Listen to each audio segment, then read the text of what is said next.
خورشید از غار حرا. اقرأ باسم ربک از جبریل می آید ندا، یعنی بخوان با نام او آه رسول آخرین، آه رسول آخرین، آه رسول آخرین. تنها تو هر آینه را چشم تماشا می دهی، هم ماه هم خورشید را در مشت خود جا می دهی. مرغان گلدان باغ را شوقی شکوفا می دهی، با نام تو رنگین کمان پل می زند روی زمین، با نام تو رنگین کمان پل می زند روی زمین، با نام تو رنگین کمان پل می زند روی زمین. احمد محمد مصطفی محمود ابوالقاسم امین، ای سور سور دلنشان، ای آیه آیه دلنشین. احمد محمد مصطفی محمود ابوالقاسم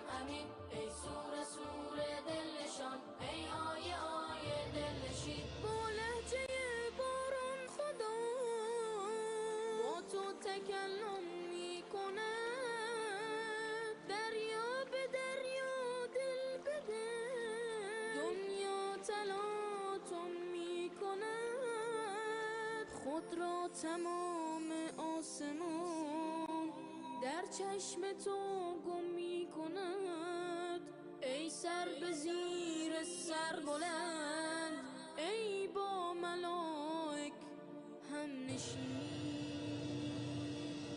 ای سر به زیر سر بلند، ای با ملائک هم نشین، ای سر به زیر سر بلند، ای با ملائک هم نشین. لحن خدا حس می شود از هر کلام روشنت، یک آسمان گل می کند با هر سلام روشنت. گلها معطر می شوند از عطر نام روشنت، نام تو مهر جاودان، نام تو صبح راستی.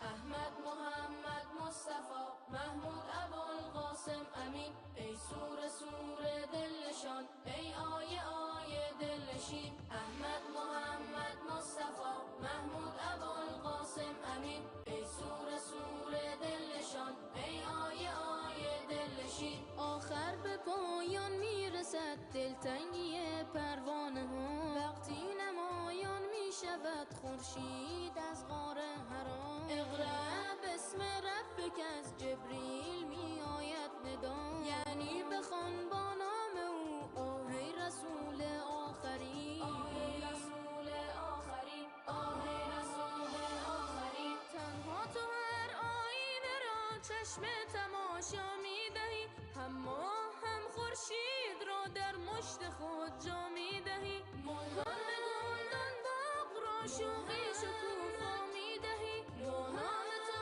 رنگین کمان پل می زند روی زمین، با نام تو رنگین کمان پل می زند روی زمین، با نام تو رنگین کمان پل می زند روی زمین. احمد محمد مصطفی محمود ابوالقاسم امین، ای سور سور دلنشان، ای آیه آیه دلنشین. احمد محمد مصطفی محمود ابوالقاسم امین، ای سور سور دلنشان، ای آیه آیه دلنشین. با لهجه باران خدا با تو تکلم می کند، دریا به دریا دل بده، دنیا تلاطم می کند. خود را تمام آسمان در چشم تو گم می کند، ای سر به زیر سر بلند،